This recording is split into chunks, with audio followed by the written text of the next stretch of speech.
Hello, Isa-Ssekandi is my name, biology teacher from Atom Science Center.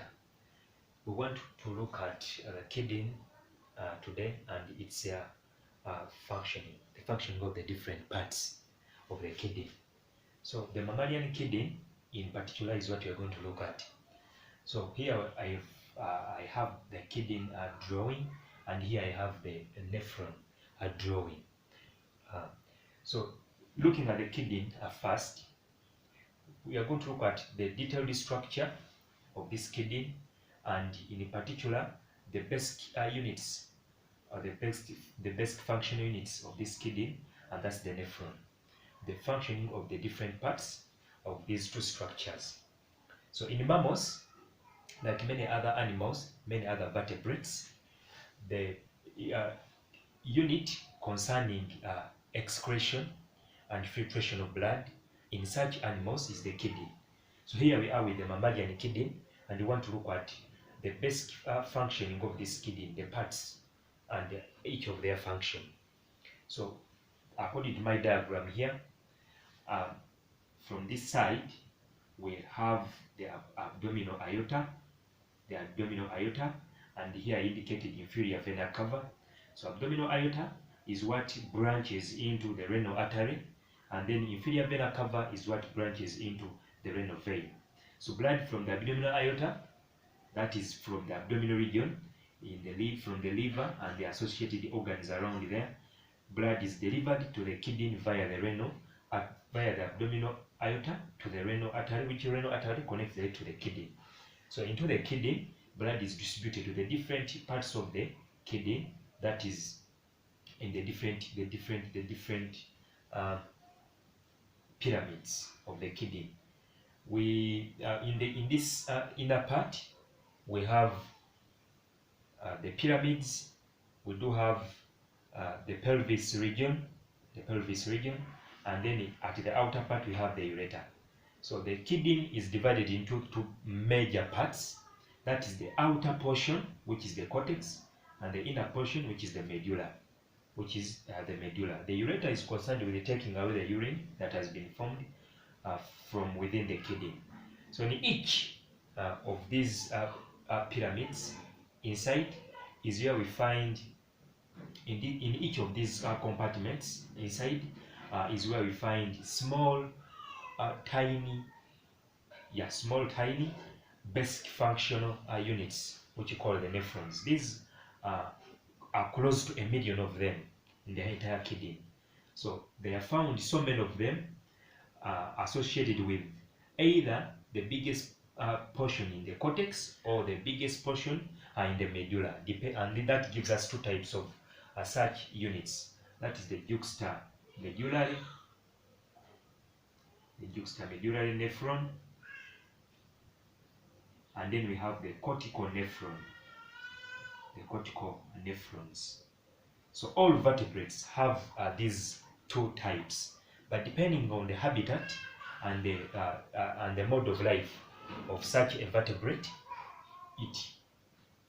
the numbers differ in such varieties.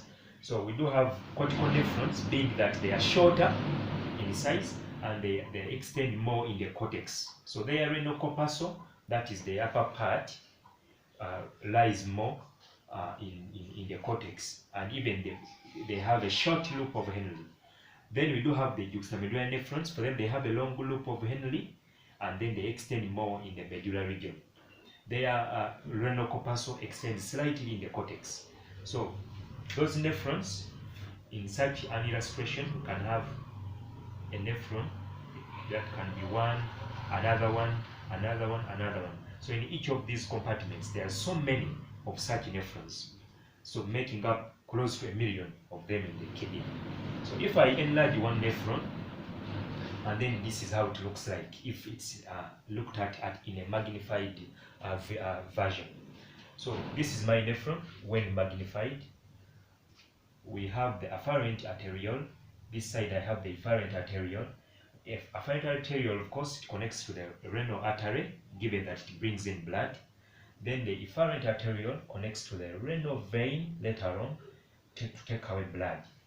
So the renal artery, the renal artery is the one which gives us the renal arteriole. So blood that comes at the afferent artery is from the renal artery. So the renal artery has a larger diameter compared to the efferent arteriole. So the afferent arteriole has a larger diameter compared to the efferent arteriole, which means that a lot of blood enters within here than that leaves at the afferent end. So blood that collects, that is pumped within into the network of coiled blood capillaries, which we call the glomerulus. This is where in such a network, blood is filtered at a very high pressure, known as the ultrafiltration pressure, which is built due to the fact that blood enters when it is too much, but then it has to force itself through these tiny capillaries which have pores. So by all means, pressure has to build up within here because there's a difference in pressure this side at the afferent end and the efferent end. So that difference in hydrostatic pressure gives us the ultrafiltration pressure that builds within the glomerulus. So the work of the glomerulus is to carry out ultrafiltration, governed by a force known as ultrafiltration pressure, which involves the forcing of tiny components of blood, that is water, ions, and others, into the capsular space, this space within here. Then the glomerulus is enclosed by a cup-shaped structure known as a Bowman's capsule. This Bowman's capsule, like I said before, it encloses a space known as the capsular space, where materials that have been filtered by ultrafiltration from the glomerulus, that's where they collect. Such materials that filter out, we call it that yellowish fluid known as the glomerular filtrate. We call it the glomerular filtrate that collects within the capsular space. So I indicated here with the two arrows. The thick arrow shows filtrate flow downwards, and then the small thin arrow indicates the blood flow downwards. So from here, the filtrate, which is the glomerular filtrate, continues downwards to the first coiled tubule of this nephron, which is called the proximal convoluted tubule, commonly abbreviated as the PCT. This is where reabsorption takes place. So the first process of urine formation, which we are looking at, was the glomerular filtration, and now here in the PCT we have selective reabsorption. The word is selective, meaning that we have absorption of materials that are useful to the body and that were likely to be lost in urine. Such include any protein that must have escaped here, and any red blood cells that could have escaped here. They may not go beyond this area. However, we have amino acids, we have glucose, we have ions, we have water. All of those are reabsorbed from this area. So that's where selective reabsorption takes place. So the filtrate continues downwards to the loop of Henle, which is a U-shaped structure of the nephron, so which makes a turn of about 180 degrees. That loop of Henle has three major portions. We have the thick, it has three major portions. That is the thin descending limb, the thin ascending limb, and the thick ascending part. So the thin descending limb, then the thin part of ascending limb, and then the thick part of the ascending limb. So this is where two major processes take place. That is water. One major process that takes place, that is regulation of water amounts in the filtrate. In the thin descending limb, there are aquaporins. There are aquaporins which are protein junctions that allow outflow of water and ions.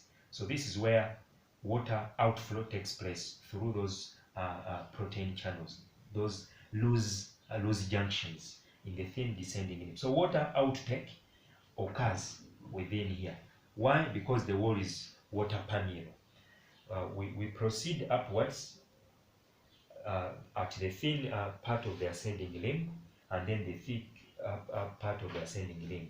So this basically in the ascending part, in the ascending limb, that's where we have ions being reabsorbed, and then little water gets out. Why? Because the wall is being thick, is impermeable to water, which means that ions from this side are going to the medulla part, because we divide this nephron into major parts. The upper part is the cortex region, and then the lower part lies in the medulla part, in the medulla region. So in this medulla region, water that was absorbed from this side accumulates here. Why is it accumulating here? And what force is forcing it to come and accumulate here? Because ions had accumulated there. So ions that are moving from the thick ascending part accumulate in this medulla region, in this interstitial region, and then water has to be taken out from the descending limb to come and create water balance and osmotic pressure regulation within this medulla region. So the fluid rate continues upwards with a decreasing concentration, with a high concentration by the time it leaves the thick ascending part. It leaves when it is highly when it is highly hypotonic, when its concentration is reducing, given that ions have been taken out, when the concentration is reducing. So by the time the filtrate reaches the distal convoluted tubule, this is where, in this part, this is where we have secretion as the third process of urine formation. Ions are secreted into the filtrate, even urea is secreted into the filtrate, and also more water is reabsorbed, making the filtrate more concentrated. Then by the time it reaches the collecting duct, water is further reabsorbed, in addition to that was reabsorbed in the DCT and in the loop of Henle. So by the time it reaches the collecting duct, it qualifies to be called urine, and then urine moves downwards to the ureter. Blood that continued moving in the afferent arteriole contains a lot of red blood cells and plasma proteins, but little of amino acids and ions and water. Hormones are still there. These are relatively large molecules, and then plasma protein, like I said. So that blood in the afferent vessel continues, and it forms the highly coiled structure known as the vasa recta, which is coiled around the tubules, and then it joins to the renal vein to take blood back to the heart later on. So this is the description of the functions of the parts of the kidney, and then the parts of the nephron. Keep tuned in and wait for the next episode concerning the physiology and the functioning of this structure, the hormones involved, the enzymes involved, and the other processes that are involved in the regulation of the functioning of the nephron.